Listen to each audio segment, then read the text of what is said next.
a fabulous talk by Dr. Priyanka about Ayurvedic nutrition. This is a really fun topic because it's so unique. And as practitioners, you will find this probably one of your most challenging aspects of client care. Because food is really personal, and food is something that is set.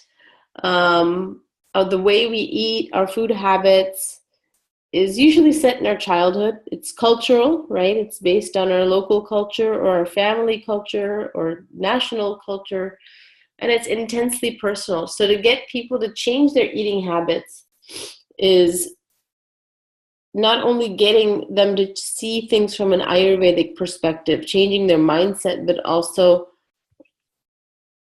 really having them question their own emotional connection to food, and also having them really question what has been drilled into them by Western nutrition. And I'm talking about specifically in the United States. And I know some of you are in different parts of the world. But since I don't know too much about how it's practiced there, I can only tell you from an American perspective. This for me is probably the most challenging, and I'm sure Monica Ji would also agree. To get people to make change takes time. And the food is actually the base of our treatment, right? We start with changing the nutrition of a client, changing their diet first, then their lifestyle, or diet and lifestyle simultaneously, but it's always we start with the diet. And the reason is that we have to heal the Agni, the digestive fire. So one thing that I learned from Monica Ji, who was my primary teacher, is that unless Agni, the digestive fire, is addressed, we can't move forward with treatment. Because if Agni is impaired, if we start giving herbs to the patient, then those herbs will not be assimilated properly or absorbed properly. So we always start with food, fix the Agni, and then lifestyle, of course, simultaneously, before we think about other things, other treatments. This is the most basic of all changes, and the most important, probably, I think, because we can help a lot of diseases with just food alone. All right? So we'll talk about fruits from an Ayurvedic perspective, fruits specifically, because this is fruits is it's an interesting topic, because we often, especially in the United States, fruits are looked upon as healthy, right? And they are, of course. And so now there's a lot of push to eat 5 fruits a day. There was that campaign for a while that came out, or making smoothies with fruits, or just snacking on fruits all the time. And so we're going to talk about that, because this is really a hot topic. And how not all fruits are created equally for the doshas. So we'll look at that. Specifically, the Pancha Mahabhautika composition. Always, when you're in doubt, think of the 5 basic elements. So we'll look at the elements in the food you're eating and see if those elements will aggravate the doshas or pacify the doshas. So we'll look at that for each fruit. We will talk about common Ayurvedic spices. Again, looking at the Pancha Mahabhautik composition and which spices help which dosha. Basic cooking techniques. The assignment, this is a fun one, is to make a fruit chutney. And then we'll do a list of resources. I think when I was going through this course, I think I made a mango chutney, if I remember. So it was fun. You get to, some people have their own websites and made a blog or vlog. Some people took pictures. Some people just submitted a recipe. So the specifics of that, I think, are on the forum. And then you share that with everyone. Just Priyanka ji was talking about, and Monica ji were talking about the forum. So you share that with everyone. So you get good recipes from your peers, and it's a fun assignment.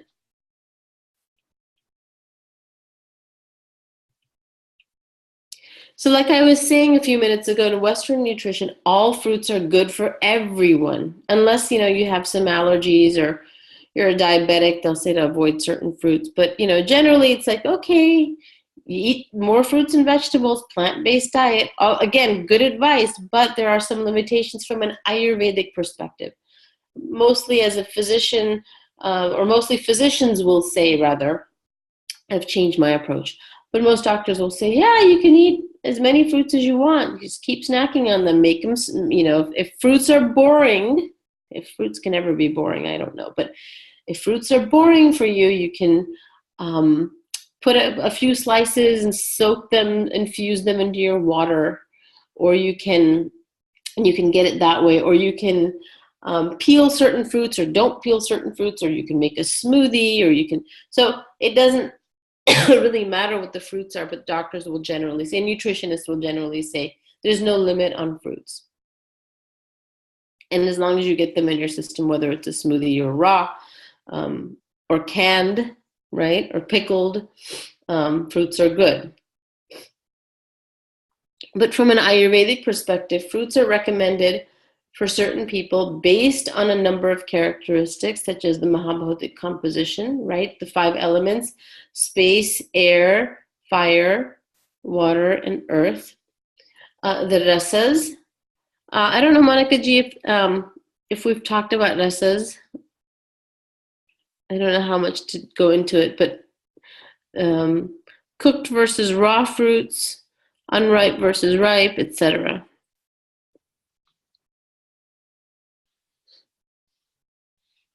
Okay.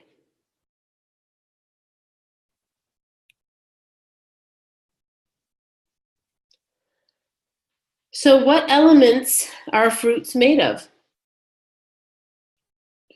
So raw fruits are generally made of air and space in general. Okay, so raw vegetables, raw fruits. Priyanka ji was just talking about salads and how salads are so popular. And salads are good. I mean, can't go wrong with a plant-based diet, right? That's what are the college advocates, a plant-based diet, vegetarian, vegan, vegetarian diet, rather. But you have to keep in mind the elements. Always bring it back to the elements. Break it down to the elements. Raw fruits and vegetables, raw fruits are made up of air and space in general. So if you are vata aggravated, what happens? You are going to increase the air and the empty space in the body. So if you're a vata person, and I see this all the time, vata woman in the practice. And it's funny because a lot of these are questions that Manakaji will put forth that you have to answer on the forum, test cases, but they're based on patients she actually has treated, and it's similar to patients that I have seen. Vata woman, entering menopause, right? Entering the dry vata years of life, who is a marathon runner, who runs marathons every weekend. She's slender, she's skinny, she has dry hair, she has, her doctor warned her of osteoporosis, right? And she doesn't know what she's doing wrong. She's exercising and she's eating really healthy. And what is she eating? She eats salads all day long. Lots of salads because she doesn't want to increase her cholesterol and she doesn't want to get fat. And she's wondering why her skin is so dry, why she's constipated, why she feels gassy. And she's a Vata woman, right? So she's a Vata woman engaging in Vata activities, entering the Vata stage in life, and eating lots of air and space in her food. So the advice we give her is to process that fruit. And by process, we don't microwave, right? The microwave, I have a microwave in my kitchen. The only thing I use it now, it's an empty box. It has a magnetic it's magnetic, so I use it to stick reminders on. And I use it once in a while to disinfect my kitchen sponge. It's become this, I probably should just get rid of it. It's such an important tool, has now, since I've changed my life, has become sort of obsolete for me. So we don't microwave as processing, but we cook, or we chop up and make a chutney or something. We change the Panchamahabhatik composition. So when we cook the fruit, we add more water element, more fire element from the Agni that we're cooking it on. Or sometimes we soak fruits like prunes, right? Prunes is a good example. If we soak them, they plump up. Or raisins, they plump up. Now, they don't turn back to the original fruit. We all know that. Raisin won't turn back into a grape, and nor will a prune turn back into a plum. But still, we add the water element back into the fruit. It reduces the air and space, etc. So we give prunes, let's say for a Vata person who's constipated, do we give them dry prunes, right? So that's my question. Would we give dry prunes to a Vata person? The doctor says, eat more prunes, you're constipated. Do you think that's good advice? Right, so we'd soak them in water. Exactly. Thanks, Evelyn. Why? Because, well, we're soaking them in water, so we're reducing the air and space. Air and space would aggravate Vata. So I no longer tell Vata people to just have, or I no longer rather give the blanket advice of have more prunes. I will say, this person is a Vata person. And even in my, when I work in a non-Ayurvedic setting, when I work in an allopathic setting, and a patient will say, should I have prunes? I'm constipated. And I'll say, well, you might be better off soaking them, which they've never heard of. Say, well, that's odd, but no, that'll work better. Trust me, especially if they're about the person.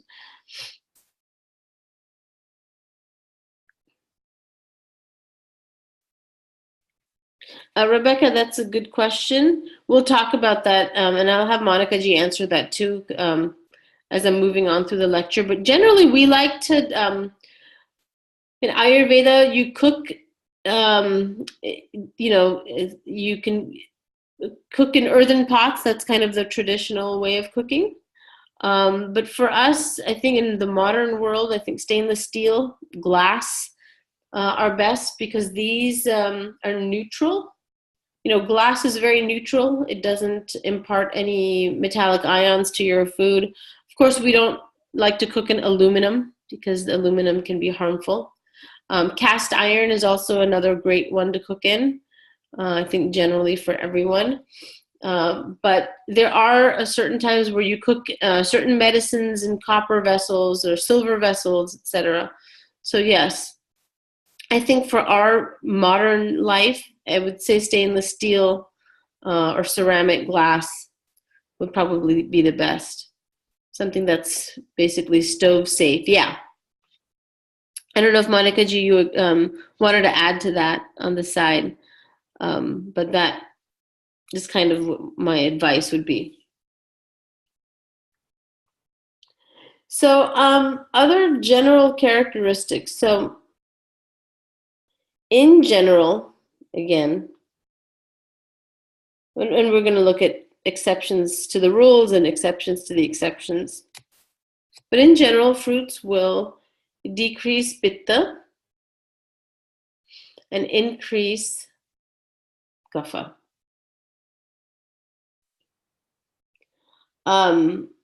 Because the rasas are generally sweet, sour, and astringent. Do you remember Priyanka Ji's slide from her lecture for the different doshas, which rasas were helpful, right? So for pitta, what was helpful was sweet, bitter, and astringent. Um, for Vata, what was helpful was sweet, sour, and salty. And for Kapha, what was helpful was astringent and bitter. So keep that in mind. In fact, that was such a great slide that she had there. That was, if that slide could be, if you could screenshot it or just keep that or print it, where you could go back to that lecture and go to that slide and print it and keep that with you in your office, or with you in the beginning when you're practicing. Something to stick it on your wall, something to refer to. So rasas is sweet, sour, astringent.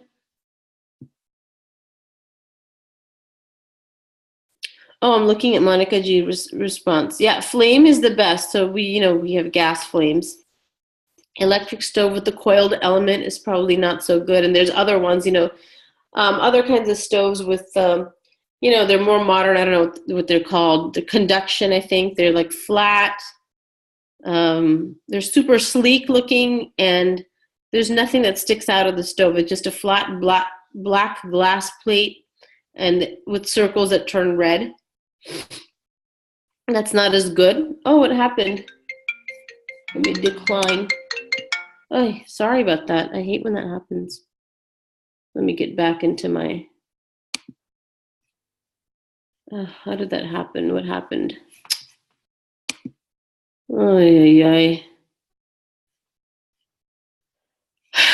Let's see, where I have to go into my downloads again. Can you guys see this screen? Can I just keep this screen up? Yes? Okay. I'm sorry about that. And then the thing with the Mac is that my video came on, so you got to see my face, which I wasn't happy about because I'm not presentable.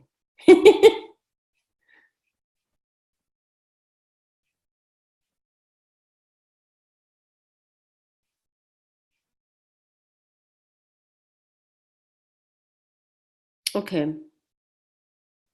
So, where was I? That broke my concentration.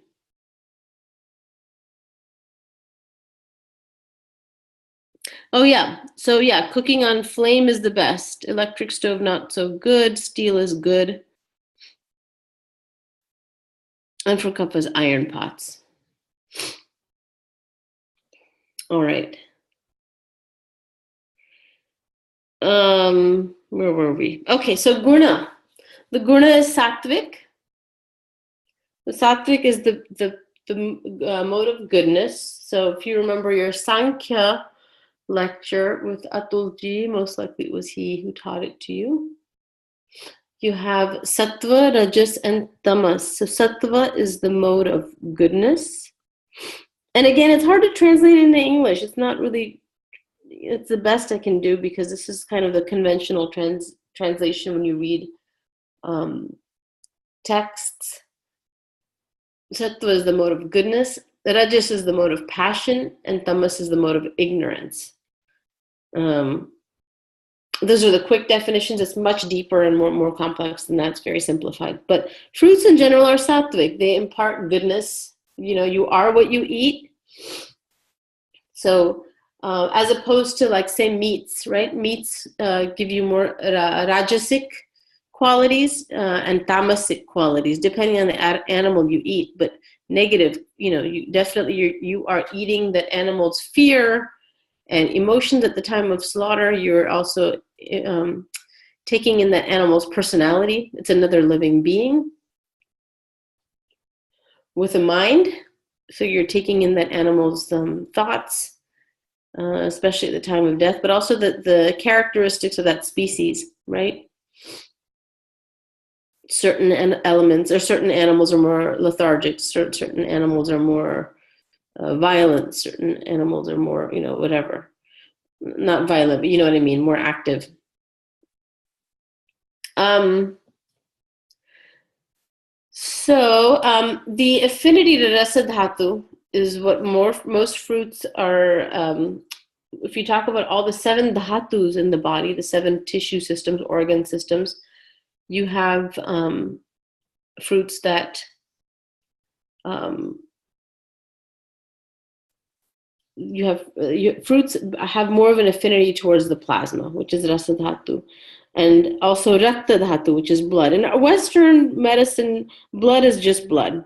You can put it in a tube and centrifuge it, and blood is made up of certain elements, right? There's whole parts, and then there's a liquid plasma. So if I took a tube of my blood and put it in a centrifuge, it would spin out into layers. And the thin, straw-colored part of the blood would be called plasma, and then you would have platelets and white blood cells and red blood cells that would be heavier and settle to the bottom. And then you would also have fats and cholesterol that would float up to the top. In Ayurveda, blood is looked at as two tissues. One is rasa, which is plasma, and the other part is rakta, which is the cellular material. So fruits generally have an affinity to these tissues. And in general, fruits are cold. The potency is cold, right? So you can have potency which is hot, potency which is cold. Fruits are generally cooling. This is fruits as a group, all fruits in general, if you look at all fruits. Now we're going to look at specifics in a minute, but I want you to keep this in mind, this slide, because sometimes we can't remember specifics. The actions of most fruits, they're laxative, right? They clean the bowels.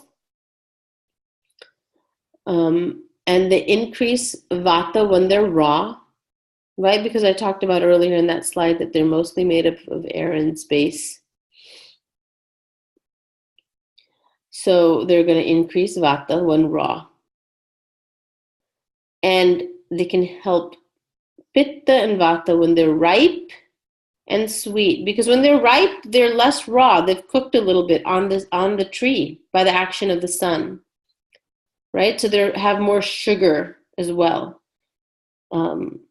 So sugar, sweet rasa is beneficial for vata, and sweet rasa is also beneficial for pitta. So there was a question earlier from someone in the forum, on the chat, of, well, if I'm vata and pitta, what should I be eating? Which rasa is better for me? So again, you have to look at the intersection. So if we review, for vata, we like to have sweet, sour, and salty. And for pitta, we like to have sweet, bitter, astringent. What is in common? It's sweetness. So therefore, sweet, ripe fruits can help vata and pitta. Sweet, ripe fruits are not as good for kapha. But for kapha, we want astringency and bitterness to bring down that kapha. So this is how we start thinking about things. The most basic thought process is to think about the Mahabhautik composition, and then we also have to keep the potency in mind. That's more of a complex thought, but in the beginning, we just think about vata, pitta, kapha, and those elements and those terms. In general, we avoid eating raw fruit in the morning. If we are eating raw, the best time to have it is in the afternoon. If you're experiencing Tikshna Agni, meaning if your Agni is too intense, right? This is a problem generally for Pittas. It can happen to anyone, but for Pittas especially, who naturally tend towards Tikshna Agni, only cooked foods or cooked fruits should be consumed. The other thing about fruits is the smoothie. I don't know if we've had a chance to talk about how smoothies are not good, not a good idea. And this is something that whenever I talk to groups about Ayurvedic nutrition, this is the one that meets with the most resistance, because everyone loves putting everything in their smoothie, right? Fruits, 10 types of fruits, some hemp powder, pea powder, flaxseed oil, nuts, oat milk, you name it, everything goes in. And that's a disaster. And one of the reasons is that fruit is something that should usually be eaten on its own. And the reason is it digests very quickly. So what happens when you mix, say, for example, and again, I learned all of this from Monica G. What happens when you have fruit with grain, or, people will often take, for example, oatmeal. And I had a patient who was, I'm so healthy, doctor. She got very defensive. I have fruits all the time, and I don't eat the typical American junk food. I said, what do you eat? She goes, well, in the morning, I have oats, and I add teaspoon or two of flaxseed, and I have fresh fruits that I add to it. I add raspberries and bananas and dates to my oatmeal. It's really delicious. I blogged and took a picture of it, and she went on and on. And she was saying, but it gives me this weird heartburn, and it kind of sits in my stomach, and I don't get it. Why is that when it's so healthy? Clearly, it's oatmeal. How can you go wrong with oatmeal and fruits? And I said, because you're having a grain and a fruit together. Why is that wrong? Is because in Ayurveda or dietary science, that fruit digests really quickly on its own in your stomach. So it's digesting at its own rate, which is fast, whereas the grain, which is heavy, takes longer for Agni to process. So the grain is being digested at its own rate, which is slow, because the grain is rich in earth element. It's heavy. So the Agni, while it's working with the grain and working on the grain, the fruit's already digested and it's sitting around. And now it's sitting around with nothing to do except cause trouble, right? It starts to ferment. Within that span of 3 hours of digestion, it starts making trouble. It starts fermenting because it's done digesting. So what is it going to do? It can't just sit there idly. While everything's all mixed in the stomach and your Agni is still working on the grain, the fruit is fermenting and turning into ama. It is a toxic byproduct, right, of digestion. And this is something that Monica G will cover in detail about ama. If it already hasn't been covered, it's a separate topic. And so you get bloating, you get all sorts of issues. So eat fruit as a snack on its own on an empty stomach. Generally eat, if you're eating raw, eat it in the afternoon or the PM, not in the AM. Yeah, I would say the same thing. Raisins, exactly. Any dry fruits. Eat fruit separately. Especially, I think one of the fastest fruits is melons. And also people mix fruit with milk, right? They'll make a milkshake with fruits. Excuse me.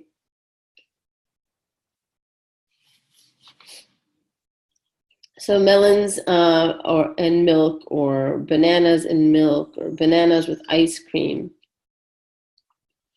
Because the acids in the fruit interact with the milk and cause it to curdle in the stomach, and that causes its own issues. So it's really interesting. Fruits are really an interesting topic in Ayurveda because they're sort of this standalone. They sort of have to be eaten on their own.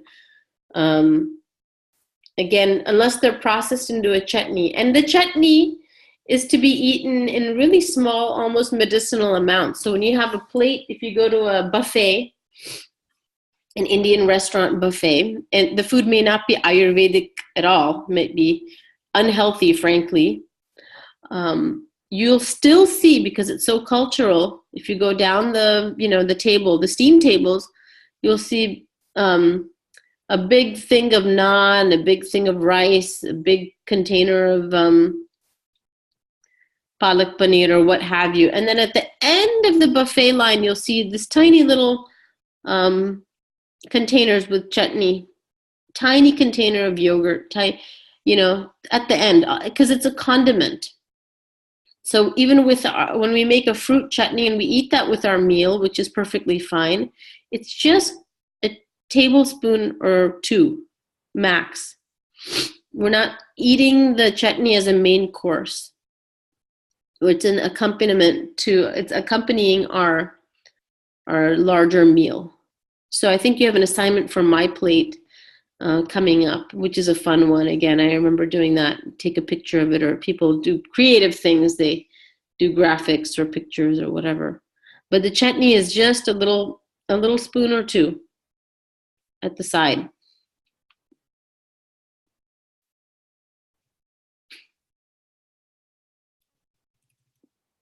This is a really short, I think there's only 10 slides.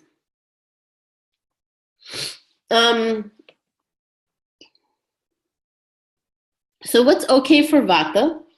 In general, most sweet fruit. Now, when you give your clients food lists, it's really daunting for them. They'll keep calling you. Well, I don't get it. I don't understand. Can you explain?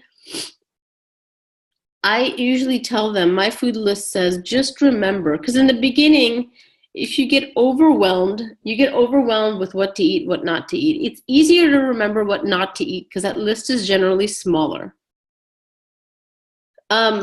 So it takes a little bit of, I would say, a good month for people to figure out what works and what doesn't work for them.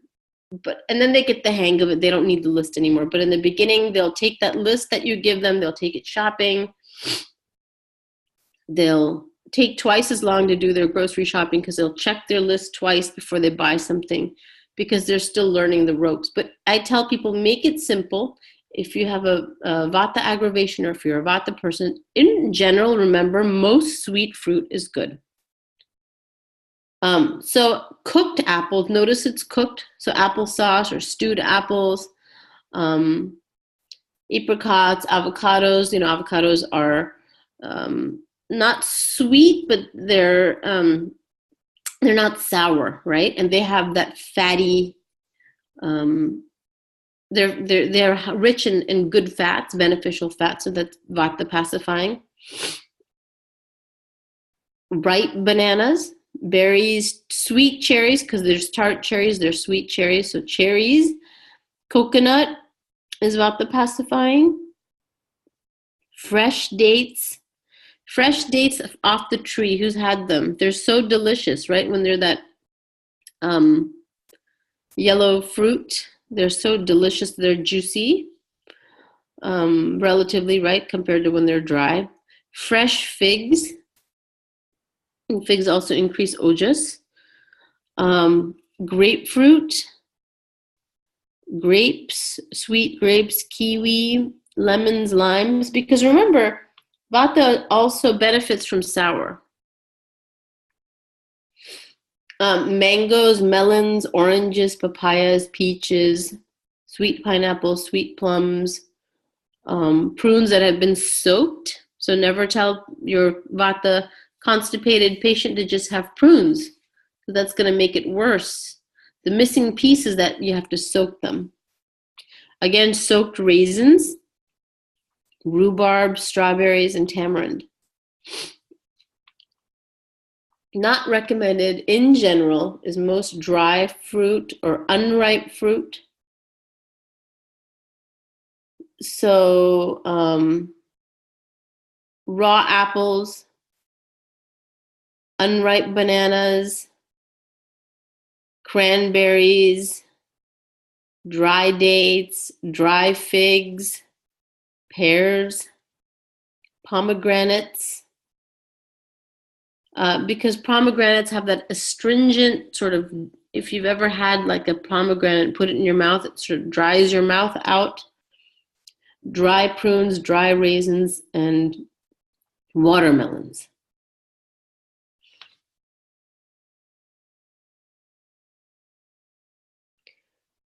For Pitta, generally most sweet, ripe fruit. Again, give them the broad ideas. Sweet is good for Pitta. And, bitter and astringent flavors. But, we're talking about fruits. So most sweet, ripe fruits are good for Pitta.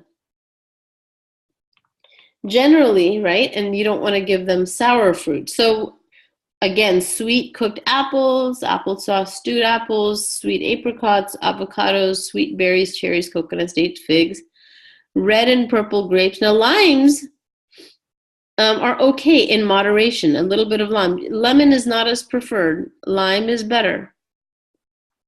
Ripe mangoes, melons, sweet oranges, papaya. Again, okay in moderation. Papaya can be heating sometimes.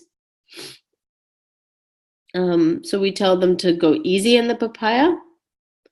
Pears, sweet pineapple, sweet plums, pomegranates. Pomegranates is excellent as a medicine for pitta. So many Ayurvedic preparations, including ghee and different types of rasas made out of pomegranate, is really beneficial for pitta. You'll do a whole section on Ayurvedic herbal formulations. It's called dravya. So pomegranate is a very interesting medicine for pitta. So are gooseberries, amla. So that is another fruit for pitta, which is good. I don't know if it's mentioned here, maybe not. Prunes, raisins, watermelon, again, sweet, ripe. Not recommended for pitta. Most sour fruit, again, right? So those Granny Smith apples, which are sour or raw, not good. Unless you make a chutney, you cook it, you add sugar, and you give it in a small amount. But I'm talking about just, having fruit as a snack. Sour apricots. Bananas, especially if they're unripe, they can really mess with pitta. Sour berries, sour cherries, cranberries, grapefruit, green grapes. Kiwi, again, is okay, but rarely. Lemons, not recommended. Green or unripe mangoes is not good either. Now, in the United States, no one eats green or unripe mangoes. This is a very cultural food for Indians in India on the subcontinent, where mangoes are often eaten green. They're delicious. They're not ripe. They're sour. And I'm salivating just at the thought of it. You can buy them from street vendors. They cut up the mango and they put salt or rock salt on the mango, unripe green. It's called kairi. And then you put red chili powder on it and you eat it. And it's so delicious, but it's not good for pitta. Imagine you give a pitta mango with unripe green mango with chili powder sprinkled on it. That's not good. Sour oranges, sour citrus basically, except limes once in a while. Peaches, sour pineapple, sour plums, rhubarb, strawberries, tamarind. So tell pitta you're going to eat seasonal fruit that's sweet and juicy and cooling and ripe in general. That's what you're going to do.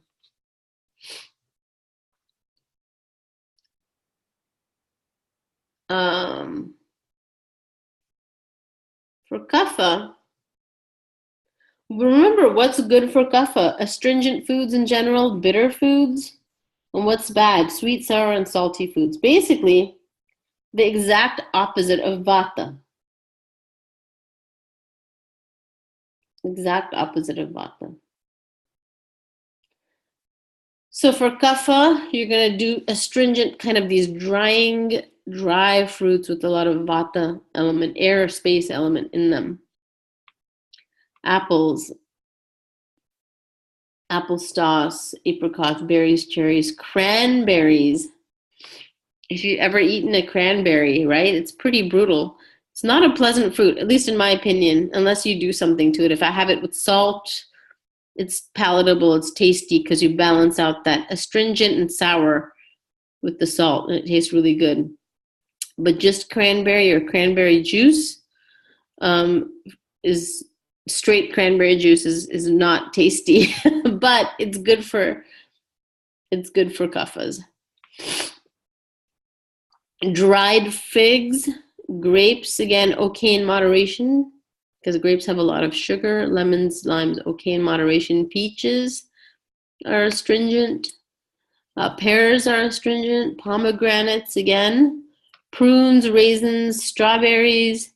There are other fruits that are in India that are not in the United States. Jamun fruit is another one. It's a black fruit. It's God, it has so many names. It's called jamun in Hindi, zambur in Marathi. It is a black plum-like fruit, but and very sweet. But if you've ever had a fresh fruit, it dries out your mouth. It makes your tongue feel really, like a persimmon that's unripe. If you have a persimmon before it's ripened, it just makes your mouth, it's just really drying.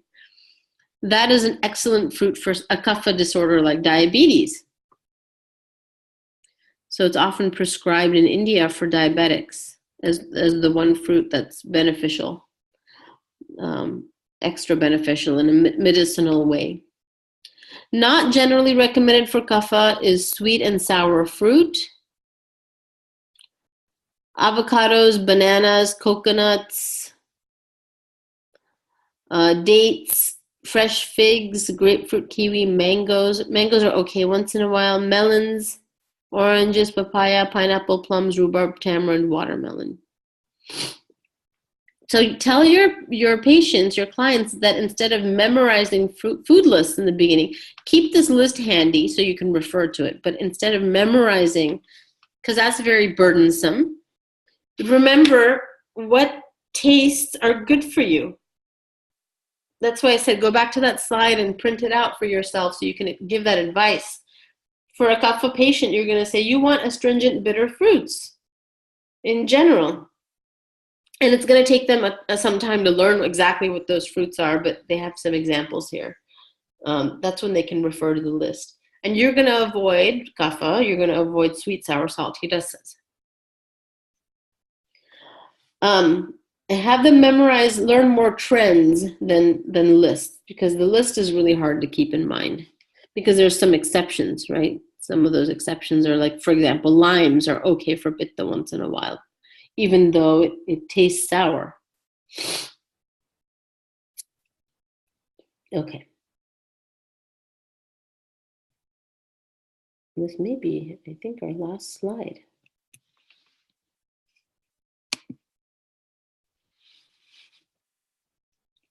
So if you're a kapha pitta person, then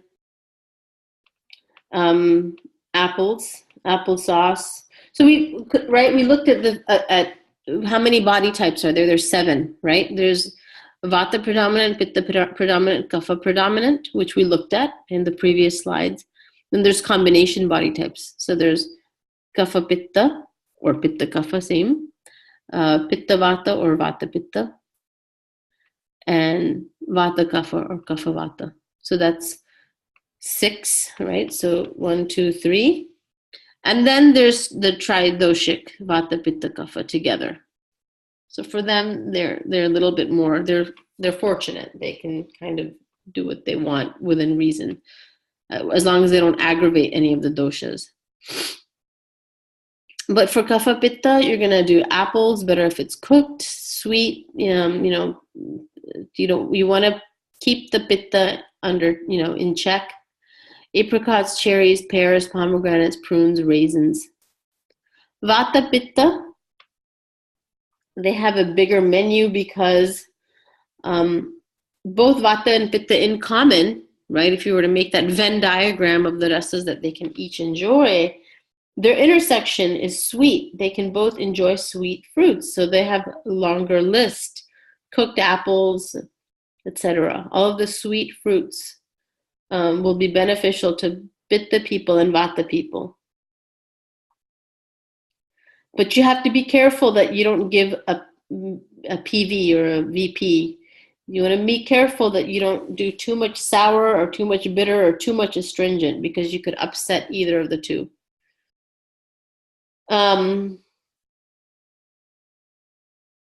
Let's see. For Kapha Pitta together, the first column, what they have in common is bitter. So bitter fruits and foods in general would benefit a Kapha Pitta. For a Vata Kapha person, Vata Kapha is always an interesting challenge because it's seemingly contradictory. But you're going to do apples. Seems like apples are good for everyone, huh? Apples, applesauce, apricots, berries, cherries, grapes, lemons, limes. Again, in moderation for the grapes, lemons, limes, because it can aggravate Kapha. Peaches and strawberries. You have to look at the whole picture when you're treating your client. You can't make blanket recommendations necessarily. You have to individualize. That's what I meant earlier by as a Western physician, I can tell everyone, or I shouldn't, but it's permissible to say, everyone just eat every fruit as long as you get fruit in your system. I don't care how you get it in your system, but just eat a lot of fruit. And that advice is wrong, right? So you have to give specific lists to people, looking at their prakruti, vikruti, what their current imbalance is, because as we know, like increases like. So our goal is to pacify those doshas that are aggravated.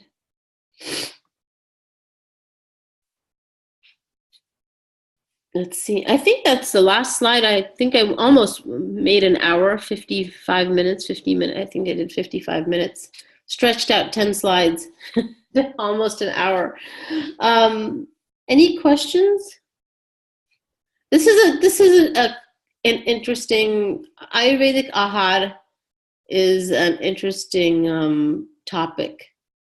Especially when you get into the concepts of viruddha ahar, things that should not be eaten together. Food combinations are, again, really, really important to look at from an Ayurvedic perspective, because it's the combination or the bad combining of foods that causes ama, and ama is then, of course, directly causes disease.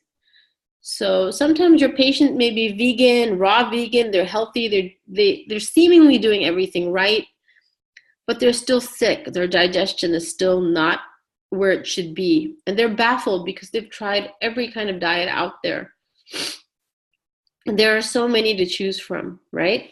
But then when we really sit down and analyze what they're eating, we find out their combinations of foods are bad, either too much or too little. Taken at the wrong time, taken with the wrong co-foods, right? You're eating it with the wrong, I guess, other foods, right? You're combining, like, for example, milk and fruit. You're combining, that's a bad thing. Or ice with your meals, or fruit with grain, right? Or milk with meat. So they're eating healthy in theory, but the combinations are bad. So that's what we really have to educate our clients about. Fruits can be had cooked with a meal, exactly. So what Monica G is saying is what I was saying when you go to that buffet, right? And even in an Indian restaurant that may serve greasy, unhealthy food, it's so cultural not to eat fruits with our meal, except when they're served as a chutney, because the fruits are shrunk down and they're cooked with spices, and you've added agni to the fruit, right? You've added the flame, you've added spices, you've increased the water element, you've taken out the air and space.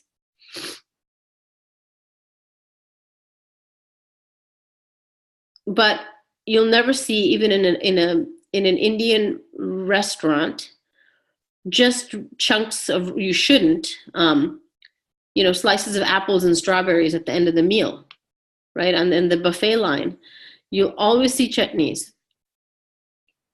So that's why we ask you to make a fruit chutney.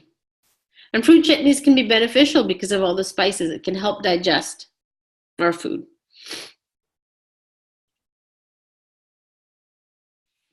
All right. So I think that's fun to make a fruit chutney. There's a lot of different recipes online.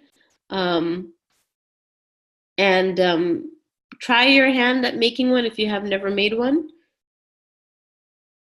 I think you'll really find it interesting. It's not the same concept as making, like, say, like a jam, right? Because a jam or jelly involves adding pectin and thickening it and making it, this is a completely different concept.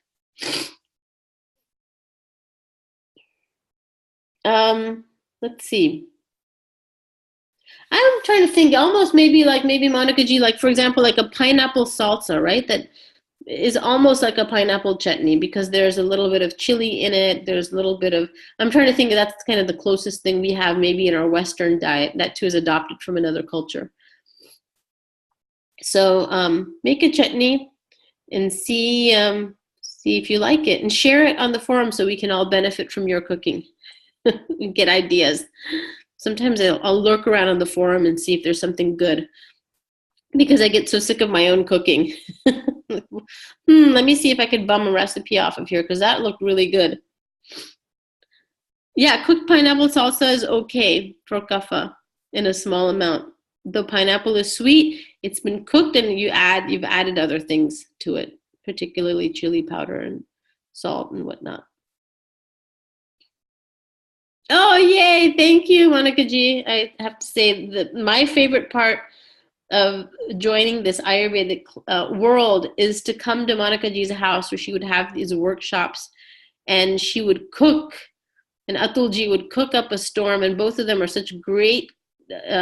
You can just, this is really funny, this is off topic, but you can just look at someone's hands and those hands look tasty. I can't even describe it, but you look at Monica G's hands and it looks like you can just look at her hands and those look like hands that would make tasty food. I don't know if that makes any sense. But she's an amazing cook. I remember in her house in San Diego, she made this ridiculously delicious, I don't even know, she just made it, and she made a tadka, which is the hot oil that you temper spices in. She made that in like 15 seconds, and she threw in some vegetables, and I don't even know, it was so good. It might have been the spinach, Monica G. I think you made a spinach dish for me, cooked spinach. Again, not raw, but cooked. And she made it in like 5 minutes, and it was heavenly. And then Atulji's cooking, again, is to die for, too. Both of them are amazing cooks. I don't think I could live with you, Monica G. I would like put on 50 pounds in like a month because I would just be eating and eating. It's so good. It's so good. And that's, I think, another thing that Monica G does is great is the cooking workshops, because you really get to see firsthand how Ayurvedic cooking is done.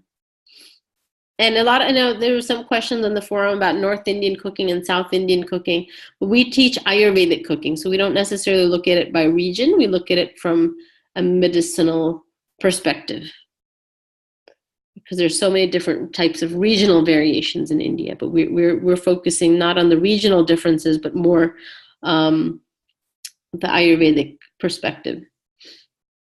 Yes, there are cooking videos on YouTube, on Instagram, and they're not just cooking videos, but how to make different herbal preparation, different ghees and different kalpanas and different swarasas and kwathas, all of that she goes over, which I think is beyond the, you haven't done dravya yet. But once you learn dravya, which is herbal preparations, then you really need to just hit the YouTube channel there because there's a lot. She makes jams and she makes rose petal jams. She once made, Monica G, I think you made rose cupcakes once, which I had never had. And this was the only person who has ever in my life that I've never known made rose cupcakes. And I don't even know, I just about went to heaven. It was so good. And vegan too. She uses egg substitute tapioca flour, I think it was. Since I gave up sugar. Ghee cake. Oh my God, it's so good. Yes. Mango cupcakes. Yes. Yeah, vegan rose cupcakes are so good, Rebecca. You got to try them. Yeah, she made me rose tea once. There was a point in my life where I had very, very bad pitta aggravation, and both of them, I had gone down. They had me there teaching a workshop, and they had made for me a pitta pacifying chutney and put roses in the tea for me to calm my pitta. Except if I bake, I eat them. Yeah, I know it's really hard. Yesterday, my daughter turned 15, and we made a chocolate cake, and you had to like literally physically restrain me from eating it. Yeah, it's hard. If I don't bring it into the house, I'm okay. If I don't make it, I'm okay. Thank you. Any questions from anyone?